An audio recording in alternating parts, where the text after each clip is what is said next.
আসো টোকেন নাও, কিন্তু আমি মূল্য দিয়ে চাঁদা দিয়ে 50 টাকা চাঁদা দিয়ে আমি খাবার গ্রহণ করব, এটা আমার নৈতিকতার সাথে যায় না। 4ই আগস্ট রাত্রে আমরা ডাকলাম সবাইকে যে রাজশাহীর আপামর জনতা, আপামর শিক্ষার্থী, সকল শিক্ষা প্রতিষ্ঠানের শিক্ষার্থী, আপনারা আসুন, বিশ্ববিদ্যালয়ের সামনে আসুন, আমরা এখান থেকে মিছিল বের করব। আর আজ যখন আপনি বিজয় উদযাপন করছেন, আপনি রক্ত দেওয়ার জন্য শহর থেকে, শিক্ষা প্রতিষ্ঠান থেকে শিক্ষার্থীদেরকে ডাকছেন, যারা মেসে অবস্থান করে তাদেরকে ডাকছেন। আর আজকে আপনি আপনার পছন্দের শিক্ষার্থীদেরকে, যাদেরকে আপনি হলে রেখেছেন গুটি কয়েক শিক্ষার্থীদের, তাদের মধ্যে যে বিজয়ের যে উন্মাদনা সেটাকে আপনি সীমাবদ্ধ রাখছেন, এটা আমি মনে করি যে কূপমণ্ডকতা এবং আপনাদের হীনমন্যতার বহিঃপ্রকাশ। এই আয়োজনটা দারুণ, শিক্ষার্থীদের ভিতর থেকে উচ্ছ্বসিত হওয়ার মতো একটা ব্যাপার। কিন্তু 50 টাকার বিনিময়ে যে খাবার, এই বিষয়ে আমার একটু দ্বিমত আছে। কারণ এখানে হচ্ছে সবাই একই ফ্যামিলির না, অনেকে মধ্যবিত্ত আছে যারা মানে তারপর হচ্ছে যেহেতু বিজয়ের জন্য খাবার, সেক্ষেত্রে শিক্ষার্থীদের পক্ষ থেকে চাঁদাটা আবার 50 টাকা।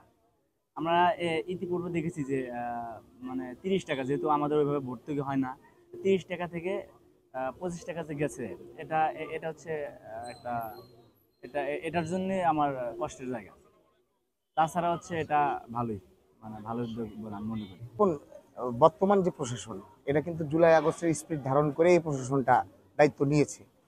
আর আরেকটি কথা, আমি কাউকে ছোট করে কথা বলতে চাই না, যে আবাসিক হলের শিক্ষার্থীরা, রাজশাহী বিশ্ববিদ্যালয়ের শিক্ষার্থীরা, এটা একটা ঐতিহ্য যে জাতীয় দিবসগুলোতে, গুরুত্বপূর্ণ দিবসগুলোতে হলে একটু ভালো খাবার সরকারের পক্ষ থেকে কিংবা হল প্রশাসনের পক্ষ থেকে ভর্তুকি দিয়ে একটা ভালো খাবার, এটা তাদের প্রাপ্য, শিক্ষার্থীদের প্রাপ্য, এবং এটাই আমাদের কিন্তু ক্যাম্পাসের ঐতিহ্য, কালচার। কিন্তু যেটা দিবসটা যেহেতু 5ই আগস্ট, জুলাই আগস্ট অভ্যুত্থান, এটি একটি উৎসব মুখর পরিবেশে পালিত হওয়ার কথা। তার চেয়েও বড় কথা যেটা হলো, সেটা হলো দেখুন যে 5ই আগস্ট আমরা যদি এই যে প্রেক্ষাপটটা আজকে পেয়েছি, সেই প্রেক্ষাপটটা আমরা যদি একটু অতীতে ফিরে যাই, যে গত বছর 5ই আগস্ট কিন্তু আবাসিক হল বন্ধ ছিল, এবং রাজশাহী বিশ্ববিদ্যালয় কেন্দ্রিক যে আন্দোলন, সেই আন্দোলনটা যারা হলের বাইরে ছিল, মেসে ছিল, এবং রাজশাহী শহরের অনেক শিক্ষা প্রতিষ্ঠানের শিক্ষার্থীরা যারা ছিল, আমার মনে হয় যে হলগুলো উন্মুক্ত করে দেওয়া উচিত ছিল।